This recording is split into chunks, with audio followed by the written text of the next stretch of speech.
পাশের বাড়ির লোক বলতে কিন্তু অনেক রকম লোক আছে, মানে ওই জাতীয় আছে, এই জাতীয় আছে, বুঝলো? যেই জন্য চাপা কান্না কাঁদতো না, কান্ত বেশিরভাগ ওই বয়স্ক মহিলাটা অথবা বয়স্ক লোকটা। প্রত্যেকের বাড়িতে তো বয়স্ক লোক বা মহিলা থাকতে পারে। কান্ত এই জন্য যে তাদের মধ্যে এই স্মৃতিগুলি বাড়ির দীর্ঘকালের এটা বেশি ক্রিয়া দেয়।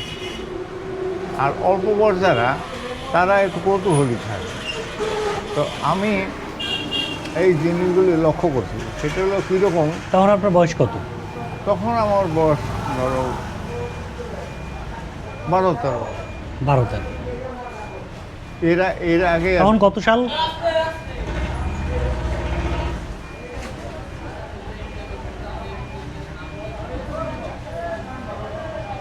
64-63, এরও আগে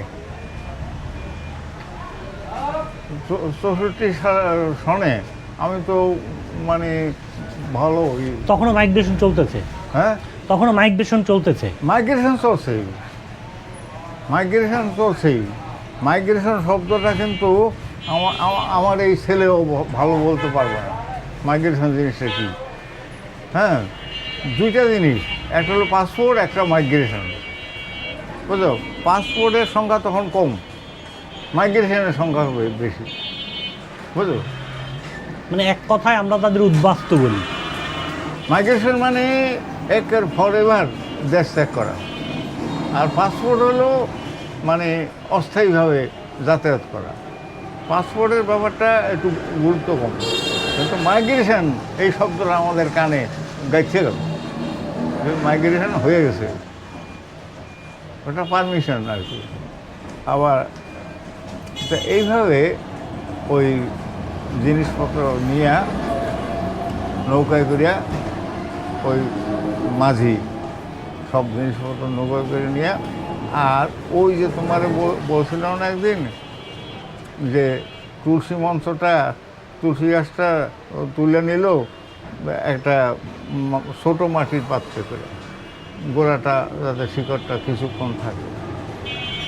তো এইভাবে সমস্ত তুলসী গাছ মানে বাড়ির তুলসী গাছ, যেটা প্রত্যেক দিন সন্ধ্যায় পূজা তুলসী গাছটা নিয়মিত পূজা করা হতো বাড়ির উঠানে, বাড়ির বাইরে, বাড়ির বাইরে, এটা ঘরের ভিতরে না।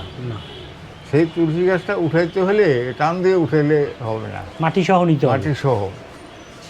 সেভাবে উঠাইয়া তোমার মানে আরও যে বুড়া মানুষের অনেক জরুরি জিনিসপত্র কিছু থাকে টুকিটাকি, সেই সমস্ত টুকিটাকি জিনিসপত্র আমরা ওই সময় ছবিগুলোটা দেখছি, তাতে দেখছি এরকম বয়স্ক নারীরা, পুরুষরা পোটলা পোটলা পোটলা পোটলা, হ্যাঁ হ্যাঁ হ্যাঁ, এর মধ্যে তার ওই রকম খুব দামি না, কিন্তু তার নিত্য ব্যবহার্য, নিত্য ব্যবহার্য এবং খুব খুব খুব অন্তর দিয়ে ভালোবাসে এইরকম জিনিস। আবার এইখানে এই কথাটা বলার মাঝখানে একটা গ্যাপ আছে। সেই গ্যাপটা কীরকম, এরা যে ওই বাড়ির মালিক এমনও কিন্তু কথা না। এইটার কারণ হলো এখানে কতগুলি স্টেপ আছে। স্টেপটা হলো কি, যে যেই এলাকার লোকজন একেবারে দ্রুত গতিতে চলে গেছে, ওই আপনার 47, মানে যেই এলাকাটার মধ্যে একটু বর্ধিষ্ণু হিন্দু ছিল, যারা বলতেই হয় কাস্টের দিক থেকে ব্রাহ্মণ কাস্ট বৌদ্ধ বা এর কাছাকাছি একটু কাস্ট, যাদের কলকাতার সঙ্গে আনাগোনা, লেনদেন, ব্যবসা বাণিজ্য, যাতায়াত এরকম ছিল, তারা অ্যাডভান্স পার্টিশনের হয়তো 1 মাসের মধ্যে ওরা চলে গেছে। এবং তারা যে চলে গেছে সেই চিত্র আমি দেখিনি। কারণ কি, আমার জন্ম ওই 47-এর 2 বছর আগে, আর 47-এ তো আমার বয়স 2 বছর। 2 বছর, ও তো আমার কিছু মানে বোঝার মতো আপনি দেখতে পারেন, বোঝার মতো তো আমার কিছু ওই নাই, আমার তখন মার কোলে আমি, তাই না? আর আমার আপনাদের ওই এলাকায় তো স্টিমার ঘাট দিত। স্টিমার ঘাট হলো 7 মাইল দূরে, স্টিমারটা যে ঘাট দেয় এটা হলো আমাদের বাড়ি এই যে গ্রামটার কথা বলছি, এই গ্রামটা থেকে বেরিয়ে গিয়া ওই স্টিমার ঘাটটার নাম কি? মুন্সিগঞ্জ। মুন্সিগঞ্জ। মুন্সিগঞ্জ ঘাটে ওই সময় যে স্টিমারটা ভিড়ত, সেই স্টিমারটা তোমার ভেটারও অনেক টেকনিক্যাল ব্যাপার আছে।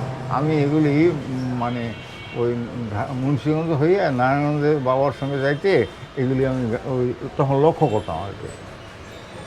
তুমি তো ওই ওই জায়গাটায় জানো নাই কখনো, আর গেলেও কোনো লাভ নাই, কারণ কি সেই চর এখন আর নাই। না নাই, মুন্সিগঞ্জ গেছি কিন্তু ওই না, সেই স্মৃতিটা নষ্ট হয়ে গেল। তা ওইখানে স্টিমার কোম্পানি, তখন তো স্টিমার কোম্পানি ভরসা হুম, মানে পাবলিক এরিয়ায়। হ্যাঁ। এই খুলনা বরিশাল ঘাটে হ্যাঁ। বিশাল ব্যাপার ছিল। হ্যাঁ বরিশাল ঘাটে কিন্তু বড় স্টিমার ভিত্ত, যেখান থেকে এখান থেকে লোক, এই স্টিমার ঘাটের যে এই মসজিদটা আছে না, এই এই এই জায়গাটা খোলা ছিল একদম। এই জায়গাটায় শত শত লোক মানে জমা হয়ে আছে, ওখানে বসে রান্নাবাড়া করা, খাওয়া দাওয়া, এরকম। স্টিমার আসবে, তারপরে স্টিমারে উঠবে, এরা খুলনায় নিয়ে যাবে, খুলনার থেকে ট্রেনে করে শিয়ালদহ হয়ে যাবে। ওইখানে কি স্থায়ী দোকানপাট ছিল মুন্সিগঞ্জ? কোথায়? স্টিমার ঘাটে স্থায়ী দোকানপাট ছিল? অস্থায়ী কিছু দোকানপাট ছিল, ওখানে স্থায়ী দোকান করা যায় না। করা যায় না কেন? শহর নদীতে। এলাকা তো, ওই মানে প্রত্যেকটা দোকানেরই যেই দোকান ছিল, ওই হোটেল মোটেল আছে না, এগুলি ওই গুনা দিয়ে টানা দিয়ে রাখতে হতো। টানা দিয়ে রাখা কেন জানো? তাঁবুর মতো। মানে বাঁশের খুঁটিতে ওই টিনের চাল ধরো। ও আচ্ছা, টিনের চাল, বাঁশের খুঁটি। কিন্তু ওই মোটা গুনা দিয়ে ওই দূরে খুঁটি দিয়ে টানা দিত, টানা দিয়ে রাখা হতো। আর নাহলে বালুর মধ্যে পড়ে না যাবে। না না, যে কোনো সময় বাতাসে ফালাই দিবে। ঝড়ঝাপটার প্রশ্ন আছে না, উড়ে এলে যাবে। তো এই জন্য আর ওই ঝাপালাই দরজা বাঁশ দিয়ে ঠেকনা দিয়ে রাখা।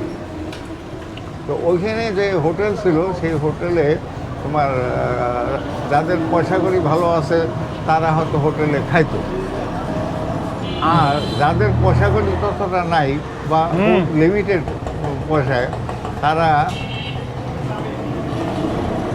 ওই নিজেরা ওই বালিচরের মধ্যে একটু গর্ত করিয়া, মানে 3খানা ইট সংগ্রহ করিয়া ওখানে বসে একটু ভাত রান্না করিয়া, ওই আলু ভাতে ভাত সিদ্ধ করিয়া খাইতো।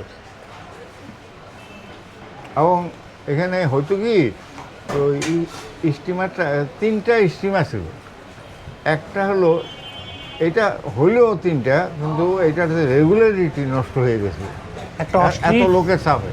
একটা ছিল না, অস্ট্রিচ। নামের কথা না, ও আচ্ছা আচ্ছা, এটা হলো পদের কথা। ও আচ্ছা। পদটা কি? পদটা হলো মেইন, হুম, মিক্সড, মেইল মিক্সড আর রকেট। ঠিক আছে, হয়েছে, শুনছি। বুঝতে পারছো কথাটা?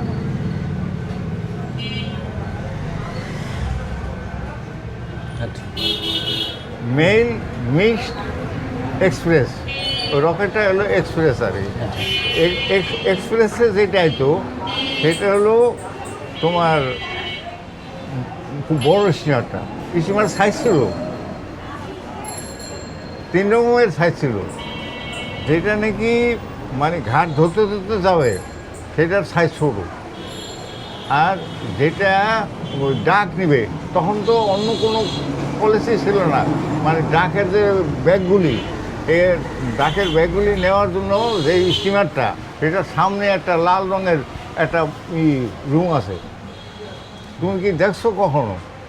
ওইটা রং করা ছিল লাল রং, সেটার মধ্যে সমস্ত ব্যাগ রাখা হতো। এটার নাম হল মেইল, মেইল স্টিমার, অমুক মেইল আসতেছে। আর এক্সপ্রেস, যেটা নিয়ে কোনো ঘাট, বেশি ঘাট ধরবে না, কয়েকটা ঘাট ধরবে, বড় বড় ঘাট। বড় বড় ঘাট ধরবে। নারায়ণগঞ্জ থেকে সার্ভে আয়া প্রথমে ধরবে হলো মুন্সিগঞ্জ, বুঝলো? মুন্সিগঞ্জ ধরার পরে এটা যাবে চাঁদপুর, চাঁদপুর থেকে একে ডাইরেক্ট গোয়ালন্দ। এটা হলো মেইল, কিন্তু না এক্সপ্রেস। এইটা কিন্তু সবচেয়ে এই স্টিমারের মধ্যে সাইজে বড়। তো এখন এই দিনের মধ্যে 3টা স্টিমার তো চলবেই, ঘাটে আসবে। টাইম টেবিলের কথা একটু ভিন্ন। কোনোটা হয়তো বেলা 2টার সময় আসবে, কোনোটা হয়তো বেলা 5টার সময় আসবে, কোনোটা হয়তো 7টার সময় আসবে, এরকম মানে একটা ব্যাপার। কিন্তু যেই লোকগুলি চরের মধ্যে বসে আছে, শুধু চরে না, চরটা বড়, অনেক বড়। সেইখানে